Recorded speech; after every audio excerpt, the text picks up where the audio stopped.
Great leaders inspire people to go further, push out of their comfort zone, take risks, do more than they thought, right? Yeah, that's what I've been told, and it's what I tried to do. And unfortunately, that led to the single biggest leadership failure of an otherwise epic week of vacation with my family. And it happened right up there. So I'm an aggressive skier who's been skiing for years, and my wife is recent to the sport, and I'm trying to bring her along, and she's super coordinated, but she has less than half the time on the slopes that I have.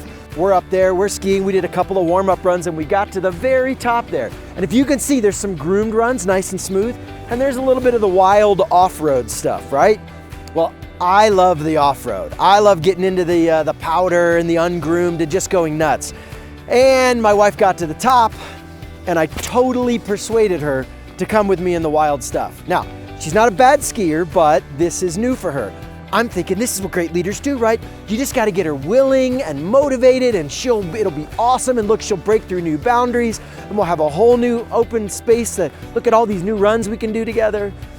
Yeah, it was awful. It was a terrible experience. No, seriously, it took us almost 2 hours to get to the bottom. She had a lot of trouble in the deep powder on her skis. It takes a different technique, which she'd never practiced before. And she actually twisted her knee early in the run. Did a wipeout, rolled a little bit, and so it became even more rough. Literally, we ended up pulling her skis off. She sat on her backside and scooted on her butt all the way down the mountain painfully. I sat with her. I was good enough to sit with her through the process and kind of scoot along. I was riding a snowboard, which that's another factor. Snowboard's easier in this stuff than skis. Didn't realize that. And yeah, it was pretty much epically awful. In fact, she skipped a whole day of skiing to make sure her knee was fine. I mean, it was bad leadership. Now this is key. It's not because she wasn't willing. It's not because I didn't motivate her or inspire her to step out of her comfort zone. All of that happened. You know what didn't happen? I didn't give her the skill or the training or the practice time in advance to handle it. Listen, this is the myth, right? Is that if you just motivate your people, it'll all be awesome. Motivation does not produce great results, not by itself. I've tried it. I've tried it with my family. I've tried it with companies. It doesn't work.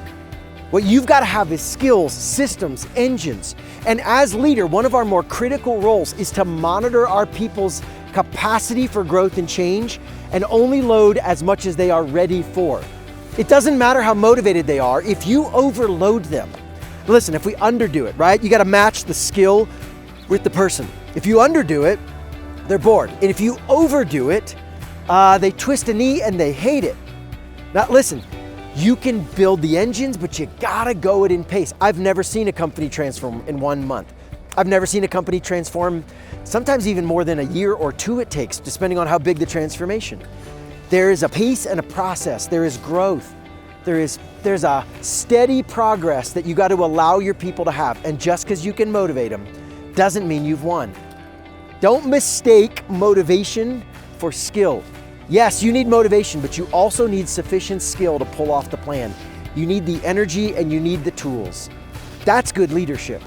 Just because Steve Jobs in his famous reality distortion field, where he can get people to believe things are impossible, just because I could do that with my wife, didn't mean she was actually able to pull the run off. Now, for those of you who are worried, her knee is great. She just took 1 day off and she's back to be safe. She even forgave me and gave me permission to tell the story.